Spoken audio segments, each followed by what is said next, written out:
Welcome to Real Time, Florida Sportsman. This week we're heading out of Clearwater Beach and we're hunting for hogs. It's time to find the shortest route to the hottest bite. We scan the Florida Sportsman community looking for the best fishing reports and travel to make real anglers our local guides. Give me some of that! Together we let you in on secret spots and hometown moves. That's what I'm talking about! Oh yeah, she's done for now. This week we headed to Clearwater Beach. We did something totally different. We headed offshore looking for hogfish on hook and line. Oh, look at that hogfish! Oh, Big hog! Oh my God! That's cool. That's how you signify the female from the male. My first one on a rod and reel. Awesome, man. That's a nice one, brother. All coming up on Real Time, Florida Sportsman. This week we're in Clearwater Beach. You know, we've spent a lot of time filming over here in the Tampa Bay area, mainly inshore. But let me tell you, this place has an awesome offshore fishery. Grouper, snapper, but you know, we've come over here to do something kind of unique. Something totally different that's becoming more and more popular. We are catching hogfish on hook and line. Our plan was to meet up with this week's guest host, Cody Chivas, at the boat ramp, launch the Triton, and head about 20 miles offshore.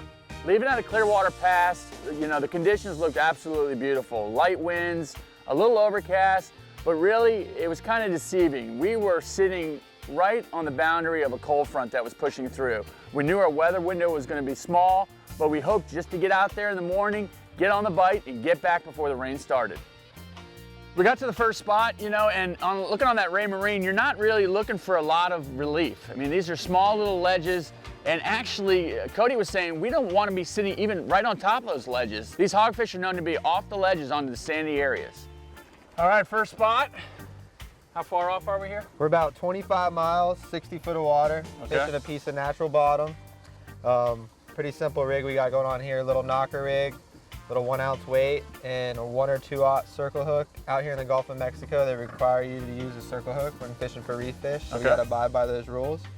And we're just gonna get after it here. We're gonna catch grunts and porgies for probably 20-30 minutes. And then once all the faster fish kind of slow down, the hogs will move in, and that's when we're gonna get our bites from them. And really, this is like our trout rods or our redfish rods. Yeah, that's what's cool about it. You know, 3-4 years ago, if we were in 60 foot of water, we'd be using 80-pound mono with a 3-4 ounce sinker fishing for grouper, and that's why we never caught these things. So we downsized our tackle, and the same stuff you'd fish for 15-inch trout, we're trying to catch a, you know, 5-6 pound hogfish on. Let's get on it while the weather's good. All right, brother, let's do it. The tackle that we're using is so basic, it's amazing. These are trout rods. I'm surprised. We're bringing these things out in 60 feet of water, looking for hogfish with the possibility of hooking on some grouper. So Cody's saying too, you know, here's probably the big secret. Long piece, 20-pound fluorocarbon. You know, probably a liter shy, so a nice long piece of fluoro, small hook, 1 ounce weight, knocker rig. Pretty simple. Just drop a piece of shrimp down. It's going grocery shopping. Oh, God. He's trying. You feel it. There you go, George. You stopped him. You think that's him? Oh, that's him. That's a good one. Oh. That's a real good one. You really feel it on that 15-pound braid. Yeah, brother. See how they kind of resemble a mutton snapper, that first little run? Yeah. Just let it sit there on the bottom. Digging for the bottom. Yeah. Grocery shopping. I got a spot for you.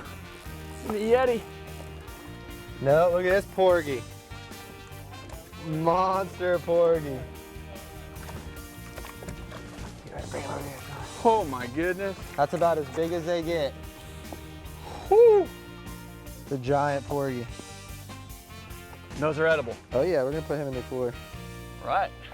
You know, talking to Cody, he said this bite was gonna be nonstop, but there was gonna be a lot of weeding through other fish. The porgies, you know, the grunts, even the smaller grouper. There was gonna be a lot of bycatch, and you know, the guy wasn't lying. Immediately I'm hooked up to a porgy of all porgies, but I was kind of surprised. He said these are actually good eating. We decided to go ahead and we threw it in the Yeti. This segment brought to you by Wiley X, absolute premium protection.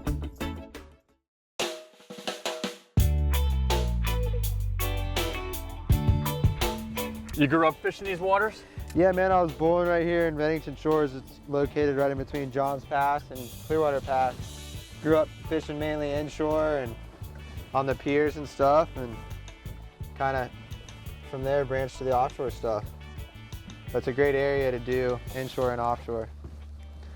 The kind of natural evolution of Yeah, pier rat to fishing 100 miles offshore. So it's a good place to learn though. Pier, you're stuck in one spot and you got to learn to be stealthy and tricky if you want to catch fish. make the best of it.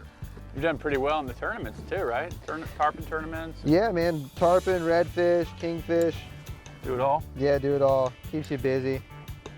The reason this area is so great for bottom fishing is that it's just a bottom contour. You gotta imagine, we've gone 20 miles offshore and we're only fishing in 60 feet of water. It's a real gradual, gentle slope heading out, and there's just, the whole area is peppered with great bottom that fish can just hide in.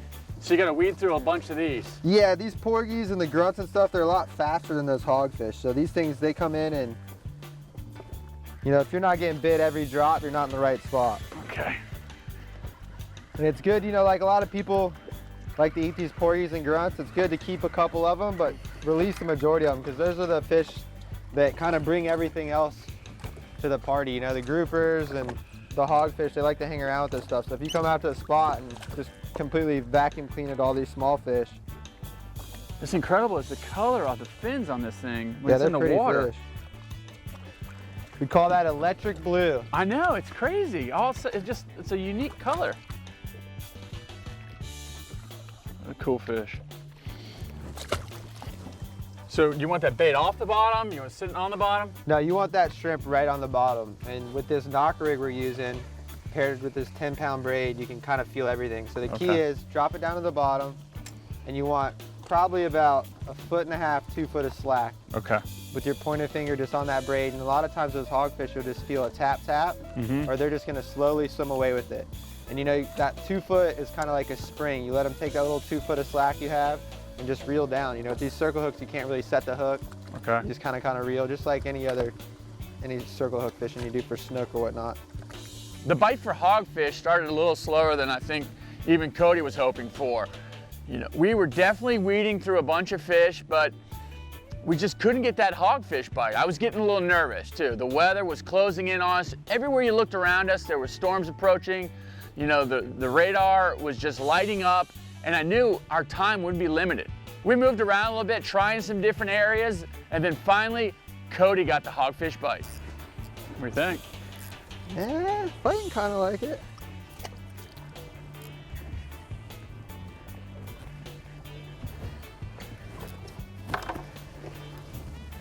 Oh boys, got a little hogfish. Oh, that's what we came for. Look at that. That's him right there. Yep, it's a little female hog right there. It's legal. Beautiful fish though. See his pinks and dark reds, orange tips. And a couple years ago, you'd only spear these things. Now we're catching them on hook and line. That's amazing. We're gonna get a couple bigger ones, but that's a nice little fish to eat right there. Woo, that's what we came for. Excellent eating too. Oh, the best. And the funny thing is, people think they're a snapper. They're actually in the wrasse family. They're not even in the snapper family. Yeah, if you go to a lot of restaurants, they'll call them a hog snapper. But you're right, they are in the wrasse family. You can kind of see them. They got little teeth like parrotfish. They're down there munching on that coral and trying to get those crabs and stuff out of there. They're crustacean eaters. So we're just using shrimp out here. Does it matter? Live shrimp, dead shrimp, frozen? No, you know, it doesn't really matter live or frozen. They'll eat them no matter what. But the best thing to do is go ahead and buy you know, 10, 12 dozen shrimp if you're gonna go do it all day. And what I like to do is I put half of them in a live well, so I'll put 5 dozen live well, and then I'll put the other 5 dozen in a plastic bag and put them on ice for a couple hours, because that firms that meat up. So when these grunts and porgies are picking at it, it's a little bit harder for them to take it off the hook, and you go through less shrimp when you do that. That's a good little tip though if you're gonna come out here and with 3-4 people, is to conserve bait. You ever try squid or anything? They will eat squid. You know, really the best bait, if you can get it, is live pass crabs. But this time of year in the winter time, they're generally hard to get. But if you got about a silver dollar size pass crab, it's hard for a 5-6 pound hogfish to pass that up. This segment is brought to you by Eagle Claw Trocar, the sharpest fish hooks in the world.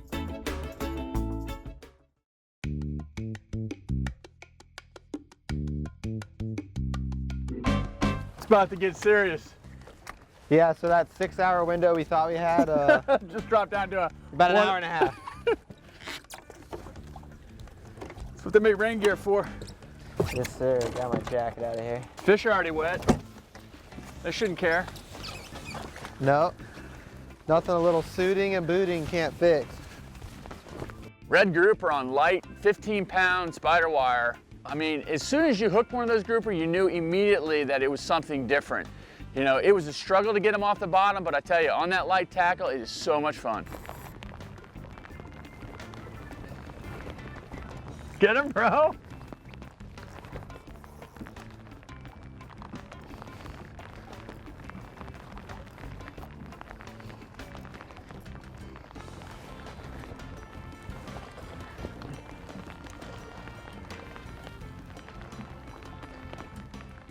Amazing, those grouper does little pieces of shrimp.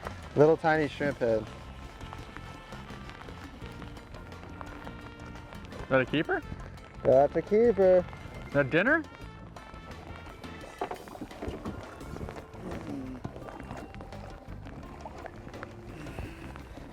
The red grouper. Nice. Yeah, brother. They gotta be how big? 20 inches. That one's about 22. So right now we're having a little hogfish appetizer and a little grouper. Little red grouper sandwich, yeah. It's a nice grouper for shallow water. Not a bad Especially one. on that light tackle. Yeah, 10-pound braid. That's Ate a fun. piece of shrimp. Shrimp head. Just throw him in the Yeti. Awesome, man. Now I know we're out here looking for hogfish, but I'm just as happy catching these grouper. These are great eating fish, and I'm happy to throw them in the Yeti. Another big old red.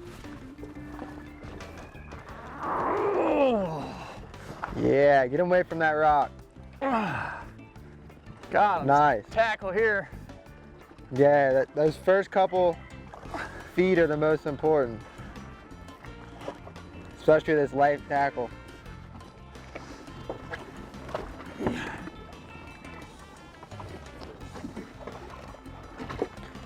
Another keeper.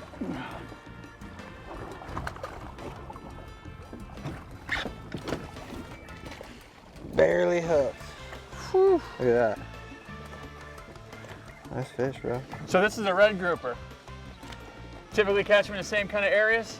Yeah, they run with the hogfish. You know, we're fishing this little rock pile right here, and Season's open right now. What's season's the regulations open. on It these? opened January 1st, so. And how big do those have to be? They got to be 20 inches. This one's probably about 22, 23 inches. Just a beautiful fish. 45 foot of water. That's a really nice fish. Excellent eating, right? Awesome, brother. You know, dropping that bait down to the bottom, you're hopeful every time for a hogfish, but there were so many porgies and so many grunts, you just had to weed through them. But I tell you, looking over that side, you get that different, unique bite. The fight feels totally different, and all of a sudden you just see that orange-brown fish coming from the bottom. There you go, George. Woo! Digging on you, brother. It's awesome on that light tackle, isn't it? These things are tough. Well, how many can you keep? Oh, the reds. What's up, brother? How many reds are you allowed to keep? Oh, look at that Oh, hogfish! it's a Big hog! hog! Oh my God, finally! Finally! Look at that, that's what we came for. Oh, Oh, that man. is my first one on rod and reel. That's a good one, it's like a 4-pounder. I've been trying to get it, sitting out here in the weather, making the best of it. Look at this. Look at that. That is a face. After all the rain, the thunder. Look how incredible the teeth. Are all of them like that? Or that was just got bad dental Yeah, work? that's a big male. See, you can see he's been using his teeth crunching on that coral. They're almost like a parrotfish. You'll see him down there just crunching. Look at this. That is the ugliest face. It is ugly, but it's the best tasting meat there is. Look at those colors up here, that band. See No, that dark almost like a band? grunt with the coloring here. That cool. That's how you signify the female from the male. And this, I mean, this is just kind of out of this world. How That he big sits old snout, yeah. Sits there, Crazy. just feeds down on the bottom like Yep, that. just like that, with his head down, munching on that coral, that sand. They dig those shrimp and those manna shrimp and little crabs that live down there. That's what they eat. My first one on a rod and reel. Awesome, man. It's a nice one, brother. Congrats. Thanks. This segment brought to you by Yo Zuri, fish the best.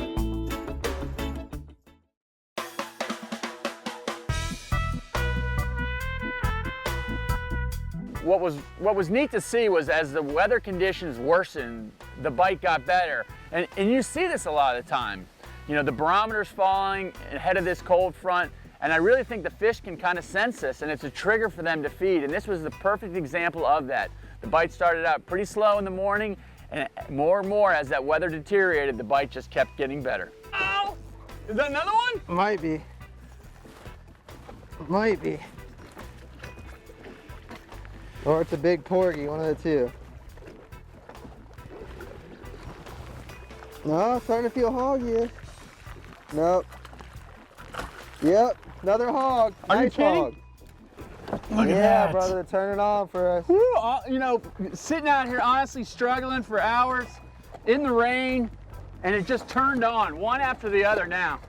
Yeah, that's a good one. That's Fat. perfect eating size. God, nice and fat. This one looks a little different than the last one. Yeah, you can see this banding in here is a lot lighter and the snout's a little bit smaller. That signifies a female, and that's a pretty big female. You know, he's probably just, or she's just about to change to that male sex. It's interesting on these fish, did some research, these are all born females. You know, males, the snook are all mostly born males. This is a little different. Most of these are born females, and part of the population switches over. Yeah, generally, you know, every fish you catch, the female is the bigger fish, and with hogfish, the male is actually the bigger one. So it's kind of the opposite. Well, this one's gonna They're all gonna taste the same, brother. Taste the same. Get it in the Yeti. As Cody was saying to me, that you don't want to sit right on the ledge. You know, we got the idea. Let's go ahead and drop his GoPro down to the bottom and see what kind of structure we are. You know, we won't know until we get home, but I tell you, we dropped this thing down. When we got home, I was shocked on the amount of hogfish, the amount of everything that was down there on the bottom.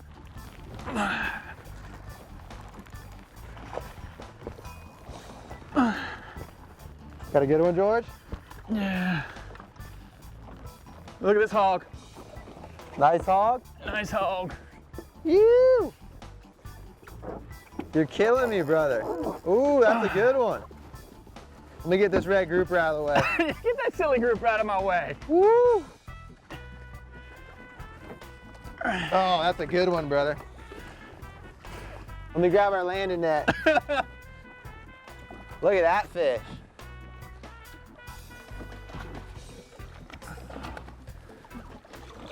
Oh, goodness. Oh.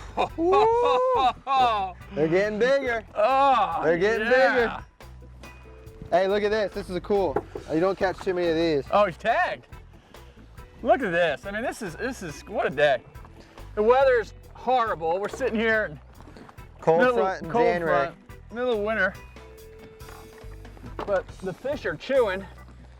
Caught a little tagged grouper. Yep, FWC, it's one of the projects they do, and Pull the tag. pull the tag, and we're gonna call that in, and we're gonna eat that later. Not a bad combo, huh? Gosh, look at that fish. And look at the teeth on them. Beautiful, aren't they? Look at this. And when you're down there diving, that's exactly how they're swimming around, which is the coolest thing. This is out like this, and And they look twice as big underwater, Yeah. don't they? Nice fish, man.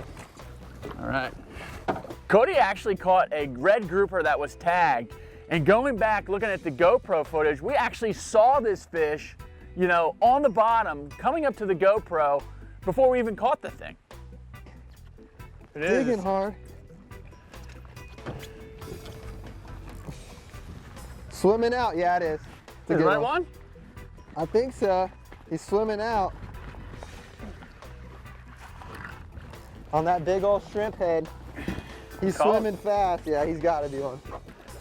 Yep. Big old hog. Look at that one. Woo, brother. That's No. a good one right there. What do you think? We got thunder in the background. Thunder, lightning, January cold front. We didn't even think we'd be able to get it done today.